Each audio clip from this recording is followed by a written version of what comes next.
anything without thinking about, well, what might happen, the consequences? Yeah, I was painting. A touch-up. Not a big deal. I didn't throw down a drop cloth. You know, a rag on the floor to keep you from making a mess. Yeah, I kind of made a mess on the carpet. Now I have to clean it up. Hope I can get it cleaned up. Yikes.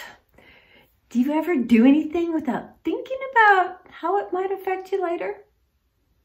Today's lesson involves just that. Now, for an amazing story inspired by the book of Genesis, chapter 25, verses 24 through 34. When Abraham's son Isaac grew up, he married a girl named Rebekah. But it didn't seem as though they'd be able to have children. Please, God, give us children. But God answered Isaac's prayers, and Rebekah became pregnant with twins. Isaac, I'm pretty sure they're having a wrestling match in here. Oh, definitely boys. Rebekah asked God about the struggle she could feel. He told her, 2 nations are in your body. 1 nation will be stronger than the other. The older son will serve the younger one. When it was time for the babies to be born, they came out fighting. Esau was born first. He came out with a strong set of lungs and a head full of red hair. His brother Jacob was born moments later, still holding on to Esau's heel. How on earth did he manage that? The brothers shared the same birthday, but as they grew, that was about the only thing they had in common. Esau loved to roam far out into the wilderness. I would walk 500 miles and I would walk 500 more. Jacob preferred the comforts of home.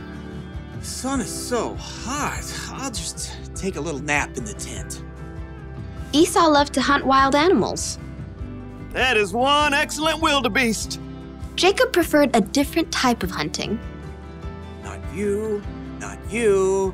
Ha! The perfect ripe honeydew melon. One fine morning, Esau headed out into the wilds in search of adventure and some nice, juicy venison. I'll feast tonight. But Esau went all morning without spotting a single rabbit.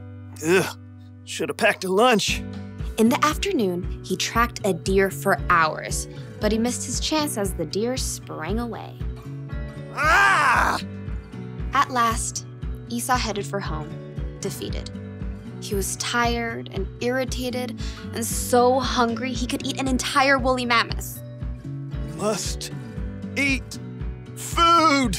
As Esau neared camp, a delicious smell wafted out to greet him. Food! Jacob had been home all day, resting and plucking his favorite herbs from his garden. A little coriander, some dill. As evening approached, Jacob used his savory herbs to whip up a tasty red lentil stew and a batch of fresh, buttery bread. This will crisp up nicely on the hot stones. By the time Esau had arrived in camp, Jacob's stew was simmered to perfection, and the bread was hot and crusty. Food!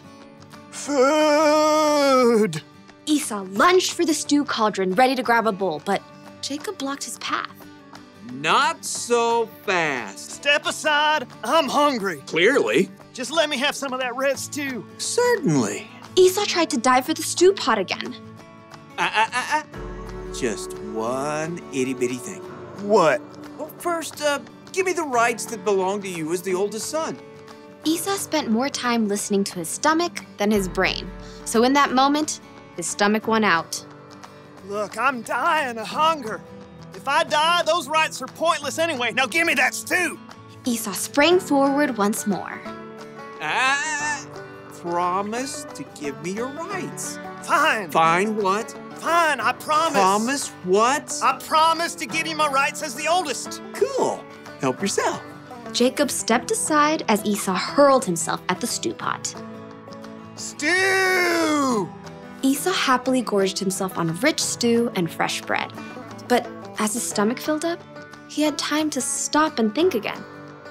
Esau had just traded the rights of a lifetime for a meal that would only last him a few hours. Oh my.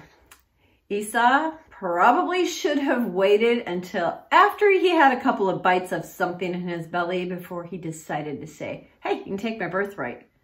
Whew, that's a big deal. That's like saying everything he was going to inherit, he gave up for food. What was he thinking? No, he wasn't thinking. He was letting his stomach do the thinking. I think we all can take a lesson from that. Be patient. Stop. Think about the consequences. Because you know what? The consequences of our actions can be a big deal.